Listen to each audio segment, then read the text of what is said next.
করে দেন প্লিজ। দরবারের পক্ষ থেকে সবার পায়ে হাত দিয়ে বললাম, আপনারা দয়া করে রাস্তাটা একটু পরিষ্কার করে দেন প্লিজ। অল্প কিছুক্ষণের মধ্যেই আমাদের আজকের অনুষ্ঠানের প্রধান অতিথি আমাদের মাঝখানে এসে এই দরবার শরীফকে ধন্য করবেন। উনি এসে যেন আমরা সবাই সুশৃঙ্খল, দয়া করে প্লিজ আপনার রাস্তাটা পরিষ্কার করেন প্লিজ।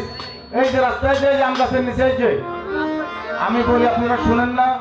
একটু রাস্তাটা পরিষ্কার করেন।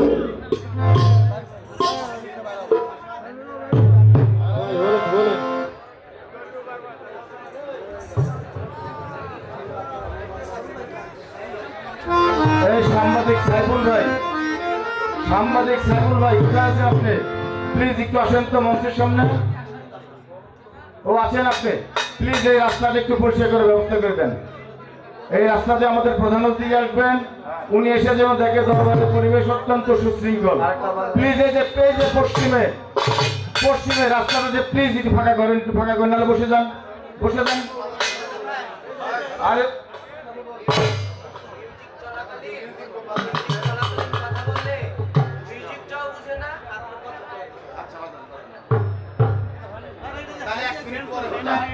হ্যালো, এই যে উত্তর সাইডে ভদ্রলোকেরা যারা আছেন, দয়া করে দরবারের পক্ষ থেকে সবার পায়ে হাত দিয়ে করজোরে মিনতি করলাম, আপনারা দেখেন এই যে ফাঁকা জায়গা, এর সামনে ফাঁকা জায়গা একটু বসে যান প্লিজ। হয় ওইখানে বসে যান, না হলে সামনে জায়গা আছে, দেখেন বসে যাওয়ার জায়গা আছে, ফাঁকা জায়গা, এখানে বসে যান। ওই যে উত্তর সাইড আপনারা দাঁড়িয়ে আছেন, প্লিজ সামনে আসেন। আজকের অনুষ্ঠানের প্রধান অতিথি নাটোর গুরদাসপুর, বড়াইগ্রাম গুরদাসপুর 4, নাটোর 61, ধানের শীষের কান্ডারি আজিজ ভাইয়ের আগমন, শুভেচ্ছা স্বাগত আজিজ ভাইয়ের আগমন।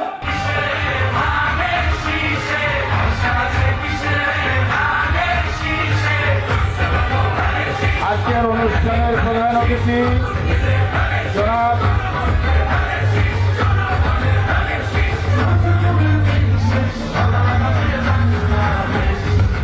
দরবার শরীফের পক্ষে মাহমুদুল হাসান মহোদয়কে ফুলের তোলাতে বরণ করে নিচ্ছেন।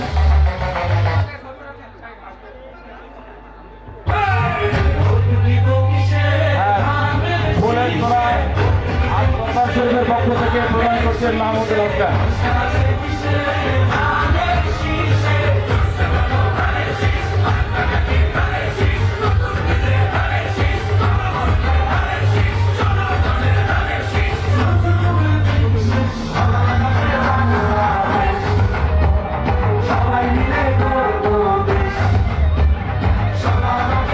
দরবারের পক্ষ থেকে আপনারা যারা এখানে উপস্থিত আছেন, আপনারা কেন আমাকে সম্মান দেখানোর জন্য দাঁড়াবেন? এটা কি হয়? হঠাৎ করে আবেগে কথাটা বলে ফেলেছে। আমাকে সম্মান দেখানোর জন্য আপনাদের দাঁড়াতে হবে, এটা আসলে ভুল করে ফেলেছে, বেয়াদবি হয়ে গেছে। কি ক্ষমা করা যাবে? আউযু বিল্লাহি সামিউল আলিম মিনাশ শাইতানির রাজিম, বিসমিল্লাহির রহমানির রহিম। একেবারেই অভূতপূর্ব দৃশ্য, মনোমুগ্ধকর দৃশ্য। আমার যদি নির্বাচনী প্রচারণা না থাকতো আর আয়ের পরে যদি কোনো প্রোগ্রাম না থাকতো, আমার যত কষ্টই হোক, কারণ আজকে অনেক দিন হলে আমি ঘুমোতে পারি না। 2-3টের দিকে চলে আসি, আবার ফজরের নামাজ পড়ে নির্বাচনী প্রচারণা চলে যাই। 1-2 ঘন্টা ঘুম দিবারাত্রিতে চলছে। হিসাবে একটা মানুষ 8 ঘন্টা ঘুমোতে হবে।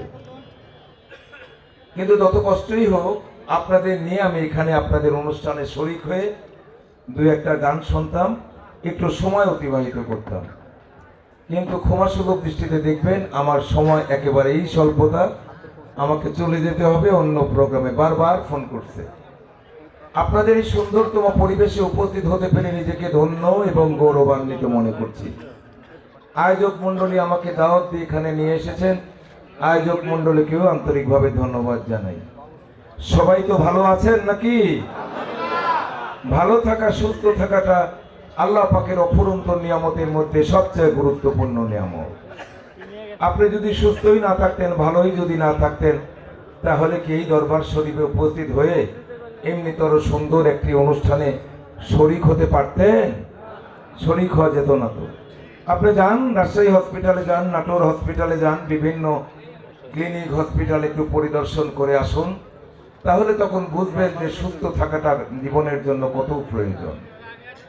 অসুস্থ হয়ে মানুষ মৃত্যুর সঙ্গে পাঞ্জা লড়ছে, অসুস্থ হয়ে মানুষ কাতরাচ্ছে, সেখান থেকে অন্তত আমাদের ফারাক করে আল্লাহ পাক আমাদেরকে সুস্থ রেখেছেন, ভালো রেখেছেন, এবং এমনিতর মহতী একটা অনুষ্ঠানে উপস্থিত হয়ে অনুষ্ঠানকে উপভোগ করার মতো আল্লাহ পাক সুযোগ করে দিয়েছেন। তজন্য আল্লাহ পাকের দরবারে লাখো কোটি শুকরিয়া। সবাই একবার সমস্বরে বলি আলহামদুলিল্লাহ। সম্মানিত উপস্থিতি, দেখতে দেখতে পঞ্জিকার পাতা থেকে একটা বছর ধরে গেছে। এমনিতর অনুষ্ঠান গত বছর এই সময় হয়েছিল নাকি?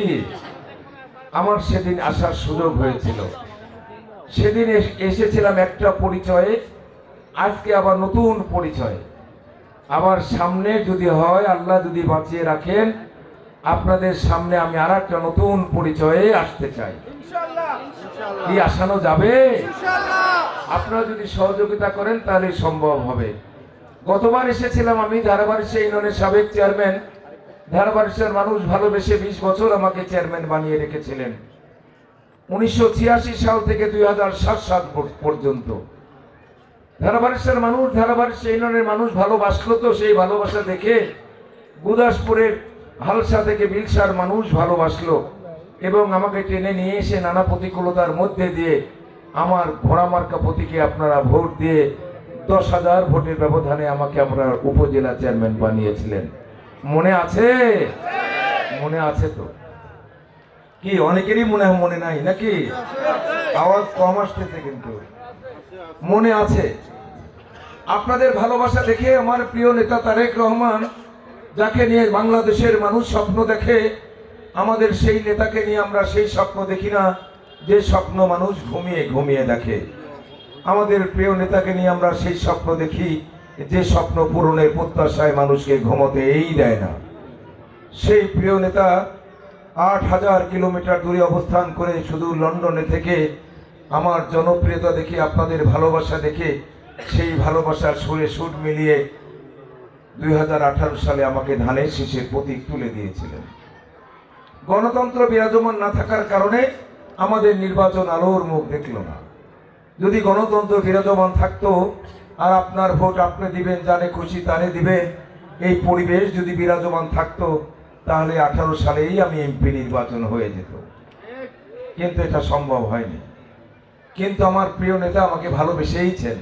আবারও এই দল করতে গিয়ে, এই দলের সঙ্গে থাকতে গিয়ে দুর্বৃত্তদের হাতে আঘাতে আঘাতে ক্ষত বিক্ষত, মৃত্যুর মুখোমুখি, শরীর থেকে রক্ত ঝরে গেছে, ঘাম ঝরে গেছে। আমাকে যখন আঘাতে আঘাতে ক্ষত বিক্ষত করতেছিল, মাটিতে পড়ে যখন মৃত্যুর মুখোমুখি, তখন আমার জ্ঞানই ছিল না, সংজ্ঞাহীন। কানে যেন কি যেন কথা আসতেছিল, ওরা বলতেছিল আর মারিস না, মরেই গেছে। এই কথাগুলো যখন কর্ণ কোহরে বাজে, শরীরে শিহরণ জাগে, হৃদয়ে রক্তক্ষরণ হয়। ভুলে গেছি সব, যারা আমাকে মেরেছে, যারা আঘাতে আঘাতে ক্ষত বিক্ষত করেছে। বাংলাদেশের রাজনৈতিক প্রেক্ষাপট পরিবর্তন হয়ে গেছে।